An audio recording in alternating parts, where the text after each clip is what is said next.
कर रहे हैं। सर, मीडिया रिपोर्ट्स में ये बात आई है कि उत्तर प्रदेश सरकार ने अभी ये बात कही यहाँ पर काईएस के थ्रू कि 80% के आसपास जो वक्फ की संपत्तियां हैं वो सरकार की संपत्ति सुनिए, अभी हम जवाब दिए हैं।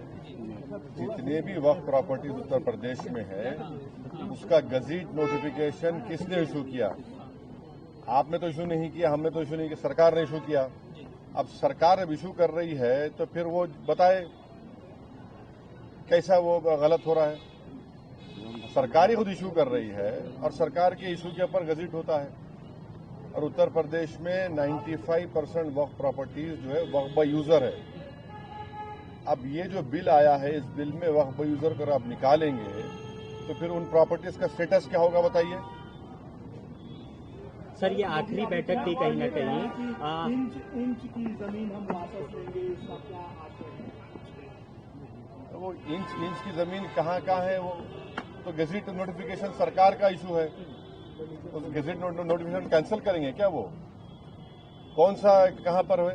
अच्छा, संभल की मस्जिद है, एएसआई का मॉन्यूमेंट है और उस मॉन्यूमेंट के 5 फीट के ऊपर आप आउटपोस्ट बना रहे हैं तो 100 मीटर का कानून लागू नहीं होता उसके ऊपर। क्या बात कर रहे हैं? और फिर वो लोग भी तो वो जो प्रॉपर्टी है 39A में मुरादाबाद की वक्फ की रजिस्टर्ड है वो। रिपोर्ट कब तक जमा हो सकती है? अब देखिए,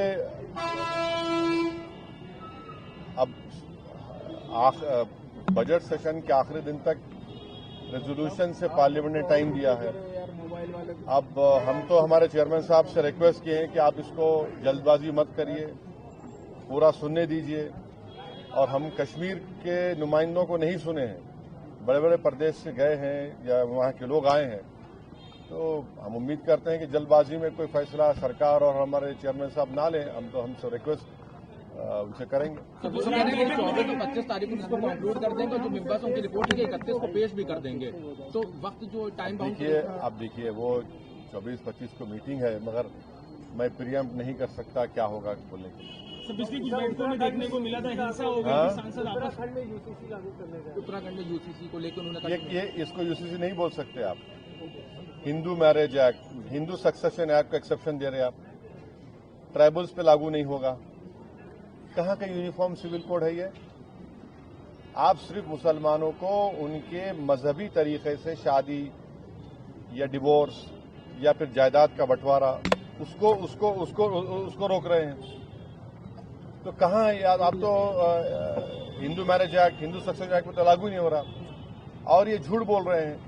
इस देश में ऑलरेडी अगर आप अपने रिलीजन के कानून के तहत कोई चीज नहीं करना चाह रहे तो आपके पास स्पेशल मैरिज एक्ट है, इंडियन सक्सेशन एक्ट है, जुवेनाइल जस्टिस एक्ट है, उसको इस्तेमाल करिए ना। और ये बात हमको समझ में नहीं आ रही कि हिंदू अनडिवाइडेड टैक्स रिबेट जो मिलता है, 2 साल पहले 1700 करोड़ का टैक्स रिबेट मिला, वो क्यों नहीं मिलता मुसलमानों को, ईसाइयों को? ये तो राइट टू इक्वालिटी के खिलाफ है। और आप यूनिफॉर्म सिविल कोड की बात करते हैं, मगर कोई अपना मजहब हिंदुइज्म से चेंज करता है तो उसको परमिशन लेना पड़ता है। तो कहाँ का यूनिफॉर्म सिविल कोड हुआ ये? सर, कहीं न कहीं ये जो वक्फ एक्ट है वो सीधे तौर पे मुसलमानों से जुड़ा हुआ है। देश के मुसलमान क्या चाहते हैं? वो ये जो एक्ट है वो लागू होना चाहिए। कौन सा एक्ट? वक्फ अमेंडमेंट एक्ट।